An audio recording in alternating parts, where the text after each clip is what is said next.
Hi folks, welcome to yet another episode of Remedial Civics with the Lex Rex Institute, where we pick up for defects in the public education system and teach you guys some constitutional law. So, do we have any questions about constitutional law today? No, not constitutional law as such. No, we do not. But I wanted to ask you a different question because a lot of people that I meet seem to at least claim that they're afraid of lawyers and they seem like nervous talking to lawyers. Have you ever experienced that? People nervous talking to me?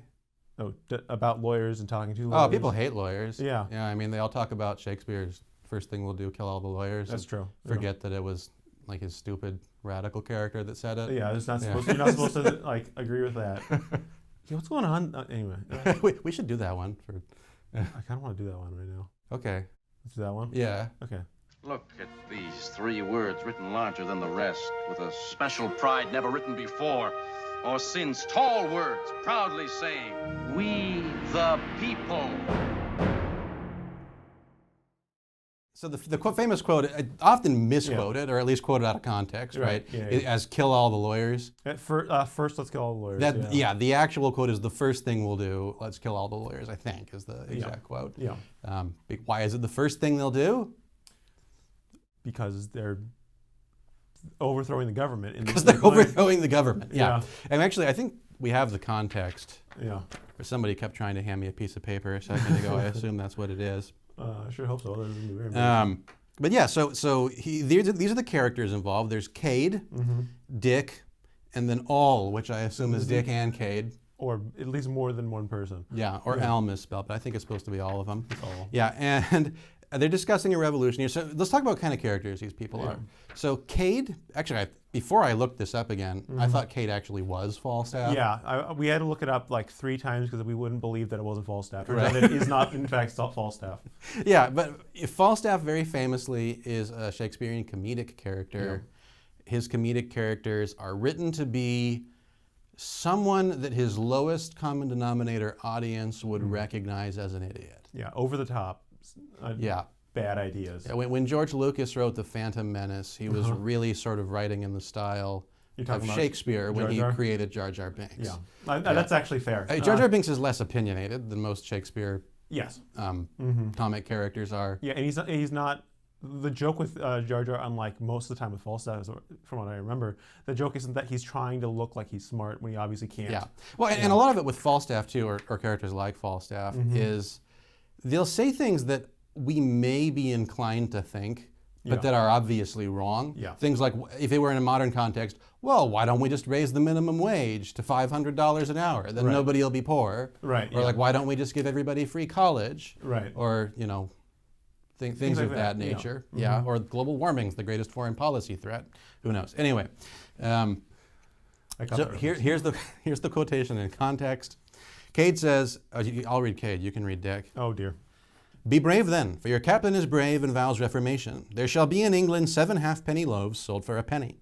The 3-hooped pot shall have 10 hoops, and I will make it a felony to drink small beer. All the realm shall be in common, and the cheap side shall palfrey go to grass. And when I am king, as king I will be. God save your majesty. I thank you, good people. There shall be no money. All shall eat and drink on my score, and I will apparel them all in one livery, that they may agree like brothers and worship me, their Lord." First thing we do, let's kill all the lawyers. "Nay, that I mean to do. Is not this a lamentable thing, that the skin of an innocent lamb should be made parchment? The parchment, being scribbled o'er, should undo a man? Some say the bee stings, but I say 'tis the bee's wax. For I did but seal once to a thing, and I was ne'er my own man since." How now? Who's there? So we probably shouldn't have read that far. Yeah. I'm glad because not all of that's relevant. I'm glad you're Cade. But actually, I think the very last line really emphasizes that this is supposed to be a joke and that you're not supposed to agree with. Yeah, these guys are criminals. Yeah. They're people who have run afoul of the king's law. He's complaining that we would ever care about something written on paper like a law, as opposed to a man's word, a man's lament. Is what he says. Yeah. Keep in mind, these are the people who have the Magna Carta. Yeah. They're very proud of the Magna Carta. The English are very proud of what is written on pieces of paper. Yeah.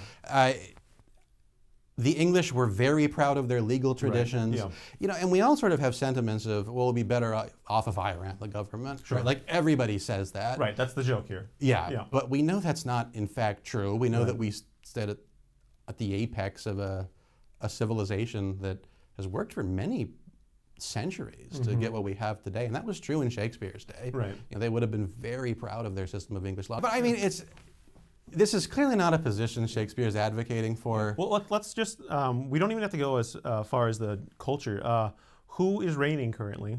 Elizabeth. Elizabeth, yeah. Now, were these written because with her approval or without her approval?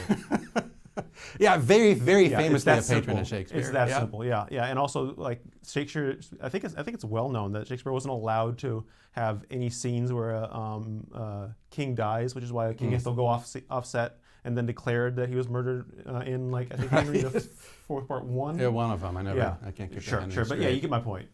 We know that because of the difficulty we had in finding this. That's fair. Yeah, there's like 7 Henrys. Well, there's at least 8. Oh, I meant plays, but yeah, fair enough. I don't know. They say that somebody who defends himself as a fool for a client. Yeah. But I'm trying to defend myself from the death sentence that was falsely attributed to Shakespeare lawyers, for my profession. Well, you were saying about how we all say, oh yeah, if I was in charge to do this, that, but we don't really mean it, and because like compromise matters, and I think this is one of the point of the scene is that when you have people that aren't willing to have compromise, just what they say goes, they almost immediately turn ridiculous. So they start by saying, basically, I want cheaper bread, to going to like money is the problem in the first place, and then kill anybody who says otherwise, and parchment's useless. It's actually a lot like the minimum wage joke because they want, what was it, 7 halfpenny loaves for a penny. Like a halfpenny loaf is defined as a loaf that costs half a penny. It's not a certain size. Like that's just how you think of it. Sam, what was the next thing? Like it was 3 brass hoops.